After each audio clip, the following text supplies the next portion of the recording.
Jahazi TV. Naam, hizi ni ripoti za Jahazi TV kutoka uwanja wa Mwalimu Julius Kambarage Nyerere hapa jijini Dar es Salaam.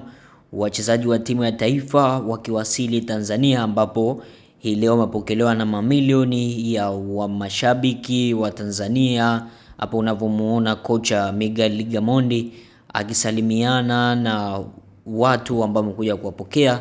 Hakika hii leo Taifa Stars imepokelewa kwa mapokezi makubwa sana. Wananchi kila kona, kila pembe wamefurika kwa ajili ya kuipokea timu yao ya taifa. Unamuona Miguel Gamondi akifurahi kwa pungia mkono, kwani haikuwa kazi rahisi kufuzu hatua ya 16 bora na mwisho kwenda kutolewa katika hatua ya kuingia robo finali.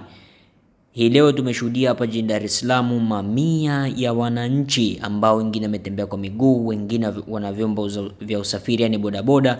Hapo wanapunga mikono kuishangilia timu ya Taifa Stars kwa hatua, kwani imeweka historia kwa mara ya kwanza tangu timu hii ianze au taifa hili la Tanzania lianze. Maeneo ya Kariakoo hayo kama unavyokwisha kuona hapo, picha za drone kutoka Jahazi TV tukiripoti moja kwa moja.